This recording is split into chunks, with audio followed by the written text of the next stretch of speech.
মধ্যেই উপকূল অতিক্রম করেছে। রিমালের প্রভাবে, ঘূর্ণিঝড় রিমালের প্রভাবে কিন্তু স্বাভাবিক যে জোয়ার, সেই জোয়ারের পানি কিন্তু 4 থেকে 6 ফুট বৃদ্ধি পেয়েছে। এর ফলে কিন্তু এই পটুয়াখালীর রাঙ্গাবালির বিভিন্ন ইউনিয়ন কিন্তু প্লাবিত হয়েছে। আমি এই মুহূর্তে রয়েছি রাঙ্গাবালির যে চরমন্তাজ ইউনিয়নের মোল্লা গ্রাম নামক একটি গ্রামে। সেখানে কিন্তু প্রায় 300 পরিবার কিন্তু পানিবন্দী হয়ে রয়েছে এই ঘূর্ণিঝড় রিমালের প্রভাবের কারণে।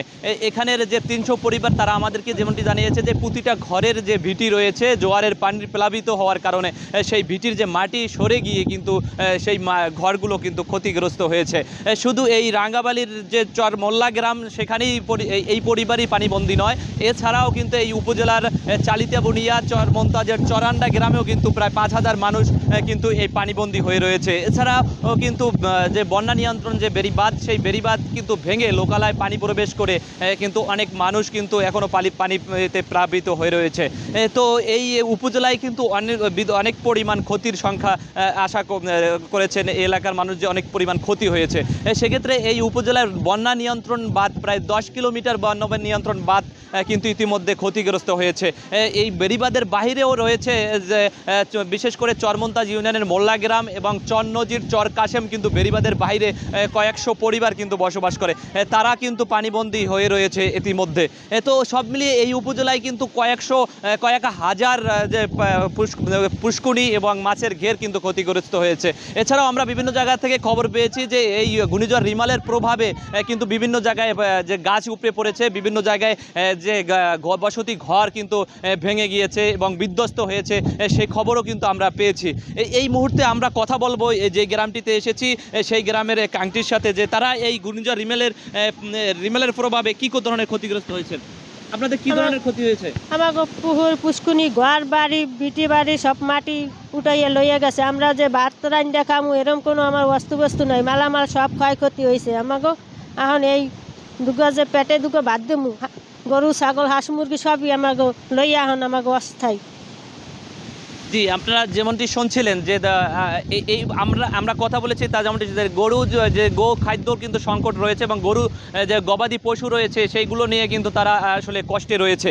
তো এছাড়াও কিন্তু গতকাল থেকে কিন্তু এই ঘূর্ণিঝড় রিমালের প্রভাবে এই এলাকার মানুষ কিন্তু রান্না করে খেতে পাচ্ছে না, শুকনো খাবার খেয়েই কিন্তু দিন যাপন করছে বলে এলাকার মানুষ জানিয়েছেন। তবে এই এলাকার আরও লোকজন যারা ছিলেন তারা আমাদেরকে জানিয়েছেন যে আসলে ঘূর্ণিঝড় আসলেই এই তারা বেশি ক্ষতিগ্রস্ত হয়।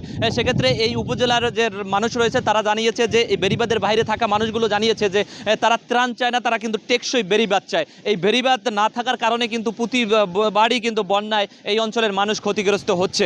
এতে সেক্ষেত্রে আমরা যদি আপনাদের একটু জানাই যে ঘূর্ণিঝড় বিভিন্ন ধরনের ঘূর্ণিঝড় জলোচ্ছ্বাস আসলে কিন্তু সবচেয়ে বেশি ক্ষতিগ্রস্ত হয় এই পটুয়াখালীর রাঙ্গাবালি উপজেলার এই মানুষ। সেক্ষেত্রে কিন্তু এলাকার মানুষের প্রাণের দাবি যে টেকসই বেড়িবাঁধ তার নির্মাণ করা হোক, তারা অন্তত শান্তিতে থাকুক। তো এখানে আমি আরেকজনের সাথে কথা বলবো যে আপনারা কি ধরনের ক্ষতিগ্রস্ত হয়েছে আপনাদের এখানে? আমাদের কালকে জোয়ার হইতে গনে আজ 3 জোয়ার চলে যায়, আমরা পানিতে ভাসতে আছি। ঘর দুয়ারের ইটি সব লইয়ে গেছে, আমরা খাতা বালিশ পর্যন্ত ঘরে নাই, পাক করিয়া খাইতে পারে না। আজকে 3 দিন ধরে কোনো পাক চলে না বাসায়, শুকনো খাবার খাইয়ে আমরা এই মতো জীবনযাপন করতে আছি। আমরা কিছুই চাই না, কিন্তু আমার দয়া করিয়া আমি মন্ত্রী মহোদয়ের কাছে জোর অনুরোধ জানাই, আপনারা দয়া করে আমাদের এই মোল্লা গ্রামে যদি বেড়িবাঁধটা ভালো করে দেয় তা আমরা জীবনে আমরা জোয়ারে ভাসতাম না। যে শুনছিলেন তাদের দাবি যে টিকসই বেড়িবাঁধ। আসলে এই অঞ্চলের মানুষ অনেকটা ক্ষতিগ্রস্ত হয়েছে। তবে উপজেলা প্রশাসনের কাছে আমরা জানতে চেয়েছিলাম ক্ষয়ক্ষতির পরিমাণ, তারা আমাদেরকে জানিয়েছে যে ক্ষয়ক্ষতির নিরূপণের কাজ চলমান রয়েছে, তবে কালকে নাগাদ তারা ক্ষয়ক্ষতির পরিমাণটা জানাবে। তবে এই উপজেলায় ঘূর্ণিঝড় রিমেলে যে লন্ডভন্ড করে দিয়ে গিয়েছে এই উপজেলার মানুষকে আসলে। তো এই ছিল আমার কাছে সর্বশেষ পটুয়াখালীর রাঙ্গাবালি থেকে।